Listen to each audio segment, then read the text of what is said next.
হায় রে মদনী রহমতুল্লাহ আলাইহি কি জাতের মানুষ আসলা। একবার যাইন মদিনাত যাইন, মদিনার আশিক মদিনাত যাইন, একটা কাগজের টুকরা ফাইলিশন ফালাইল, তার মাঝে কবিতার একটা অংশ লেখা, ক্যা হাবিব উঠা দো রুখ সে নকাব কো, ক্যা হাবিব উঠা দো রুখ সে নকাব কো। হে বন্ধু, তোমার মুখ থেকে তোমার চেহারা থেকে পর্দা সরাও, আমি তোমারে দেখতে চাই, দেখতাম চাই। তোমার চেহারা থেকে পর্দা সরাও, তোমারে দেখতাম চাই। হে তার কোন লোককে কইছে তার বউর ছাড়া দেখবো না তার কোনো বন্ধুর ছাড়া দেখবো? তানিটা ফাইসন ফাইয়েই ফরন ক্যা হাবিব উঠা দো রুখ সে নকাব কো, কইয়ার বেকুল ইয়া খান্না শুরু করছেন। কারণ তানের মহবুবিল্লাহ মুহাম্মদুর রাসূলুল্লাহ সাল্লাল্লাহু আলাইহি ওয়াসাল্লাম খানতে খানতে বেকুল ইয়া ফরি গেছেন গিয়া। তাইনের আর নবীর রওজার মাঝখানো যত পাহাড় পর্বত, বালির মাঠ, মরুভূমি আসিল, সবগুলা উদা হয়ে গেছে। একটা দেখেন নবী সূর্য মুহাম্মদুর রাসূলুল্লাহ সাল্লাল্লাহু আলাইহি ওয়াসাল্লাম একটা স্বর্ণের চারের মাঝে উজ্জ্বল চেহারা লইয়া বইয়া রইছেন। তান চেহারা চাঁদের মতো ঝলমল করেন। আর ডাকিয়া কন হোসেন আহমদ পর্দা সরাই লিছি, আমারে দেখিয়া তোর কলিজার আগুন নিভাইলা। মদনী রহমতুল্লাহ আলাইহির যুগে এক বুড়া বেটা আসিল। বুড়া বেটায় মদনী সাহেবরে দেখলে কইতো খইলিমু খইলিমু, বাতা দঙ্গা খইলিমু খইলিমু। এ কথা খইলই মদনী রহমতুল্লাহ আলাইহি আইয়া এ বেটারে আঞ্জামারি ধরতা। মদনী সাহেবের যারা ভক্ত মণ্ডলী শিষ্য তারা জিজ্ঞাসা করলা, এ বুড়া বেটা কিতা ব্যাপার? আমরা সারা বছর তান খিদমত থাকি, আমরা মুফতি শেখ হততা, কিন্তু তার সাথে আমরা মুআনাকা করার সাহসী পাই না, সুযোগও পাই না। আর তুমি মদনী সাহেবরে দেখলেই খইলিমু খইলিমু, এ কথা খইলে মদনী সাহেবে আইয়া তোমারে আঞ্জামারি ধরিলেন। কিতা ব্যাপার? হইতাম না বেটা। কিতা কয় মাততে বেটা? কিতা কয়? মদনী রহমতুল্লাহ আলাইহি এক বেটারে বেটা যখন কইতো কইলিমু তখন গাতান জড়াইয়া ধরতা কের লাগিয়া। মদনী রহমতুল্লাহ আলাইহির জীবদ্দশায় তান কইলা না। মদনী রহমতুল্লাহ আলাইহির যখন ইন্তেকাল হইয়া গেল তখন তানরে জিকানি গেল যে কিতা ব্যাপার মুরব্বী সাহেব, কিতা ব্যাপার? তুমি কিতা কইতায়? মদনী সাহেবরে দেখলে কইতায় কইলিমু কইলিমু। এ কথা কইলে মদনী সাহেবের দুইটা হাত রবারের মতো বাড়ত। এটা হইল আস্তাদ মদনী সাহেবের শব্দ। রবারের মতো বাড়তো, আঞ্জামারি দরতাইয়া। এই ব্যাপারটা কিতা খোসান দিকে। তখন মুরব্বিয়া কইলা এখন কইলিমু। আমি কইতাম নিতে না, কইতাম না, কইতাম না, কইতাম না, না কইতাম না, কইতাম। মুরব্বী বেটায় কয় কোন একদিন রাতের ঘন অন্ধকারে আমি গঙ্গু শরীফের দিকে দিয়ে যাত্রা শুরু করলাম।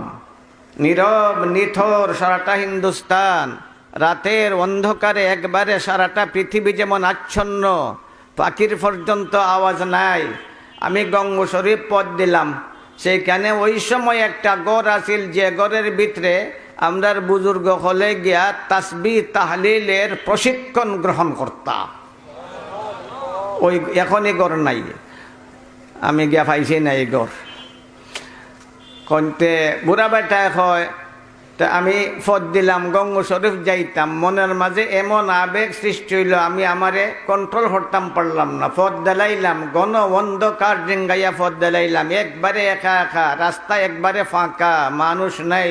বোঝা যায় এবারও তো মানুষ নাই, এই সব ঘুমের ঘরে মগ্ন।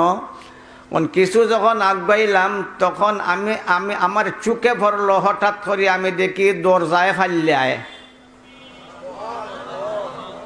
দরজায় কও না, দরজায় দরজায় দরজায় দরজায় দরজায় ফাল্লায়। দরজায় আবার লড়ে কেমনে? দরজার উফরে দিয়ে একটা দেওয়া হয় যাহাতে দরজা উফরে দিয়ে যায় না, তলে দিয়ে আর একটা দেওয়া হয় যাহাতে দরজা তলে দিয়েও যায় না, কিন্তু দরজায় ফাল্লায়। তাই আমি যখন দেখলাম দরজায় লাফায়, এই দরজার লাফানি দেখে আমি একবারে ভীত সন্ত্রস্ত হয়ে গেলাম গিয়া। ভাবলাম ফিরত যাইমু, কিন্তু ফিরত আওয়ার মতো সাহস নাই, আগে বাড়ারও সাহস নাই।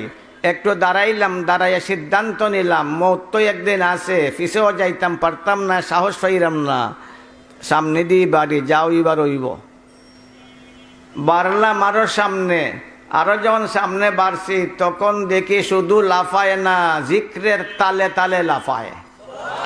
লা ইলাহা ইল্লাল্লাহ, লা ইলাহা ইল্লাল্লাহ, লা ইলাহা ইল্লাল্লাহ, লা ইলাহা ইল্লাল্লাহ, লা ইলাহা ইল্লাল্লাহ, লা ইলাহা ইল্লাল্লাহ। এখন আমি আরো বেশি ভয়াত রয়ে গেলাম গিয়া, যে অদ্ভুত ব্যাপার, একদিকে দরজা লাফায়, অন্যদিকে আবার জিক্রের তালে তালে লাফায়, অদ্ভুত ব্যাপার। আমার শরীরের লুম খার হয়ে গেল গিয়া, কিন্তু পিছে আইবারও সাহস নাই, আগে বাড়ারও সাহস নাই। দাঁড়াই রইলাম কিছুক্ষণ, এরপরে সিদ্ধান্ত নিলাম যে মত তো একবার আছে, পিছে গেলেও তো পিছে যাইতাম পারতাম না, তাহলে সামনে গিয়েই মরি।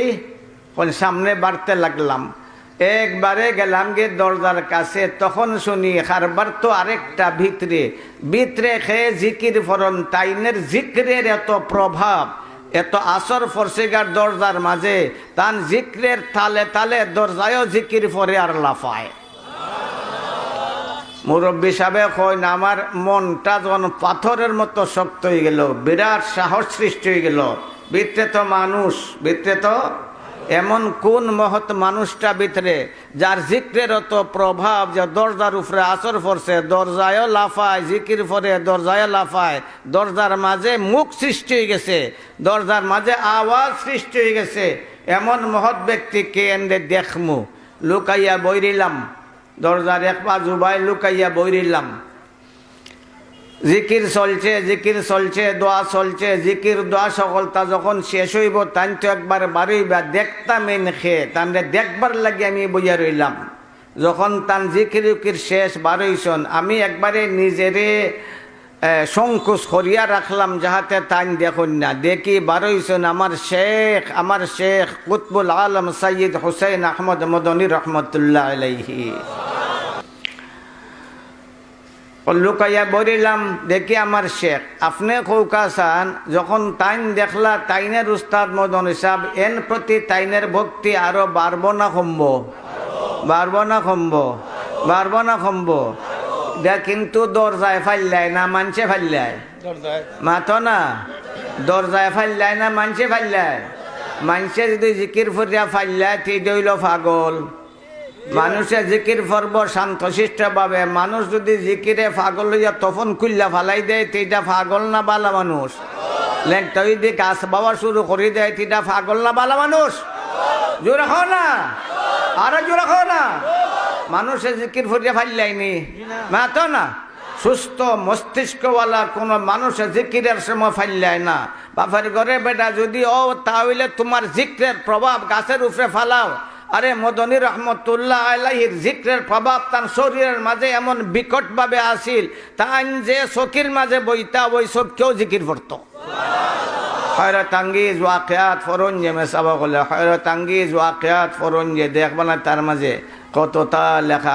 তাইন বাইরেইছন, যখন বাইরেইছন বুড়া বেটায় যখন বাইরেইছন, তখন আমি আমারে আরো বেশি গোপন করছি, কিন্তু তাইন আমারে দেখিলিছন।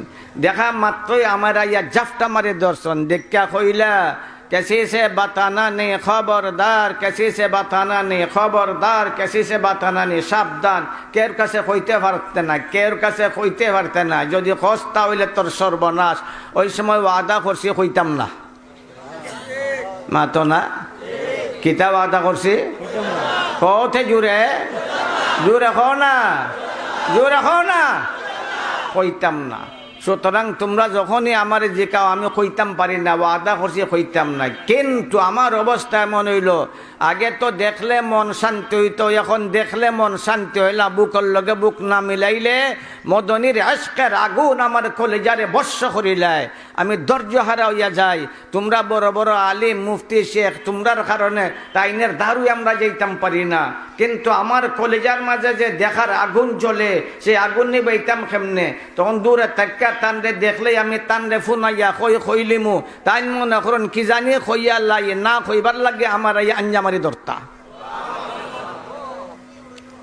আমদার বুজুর্গ হলের এই তরিকা আছিল তারার কারামাত রে লুকাইয়া রাখতা, তারার জিক্র আজকার রে লুকাইয়া রাখতা। আর আমরা তো চাই মাইক দিয়া প্রকাশ করতাম, তারার বুজুর্গরে লুকাইয়া রাখতা। কিল্লাহান রাখতা কও না, লুকাইয়া রাখতা, লুকাইয়া রাখতা।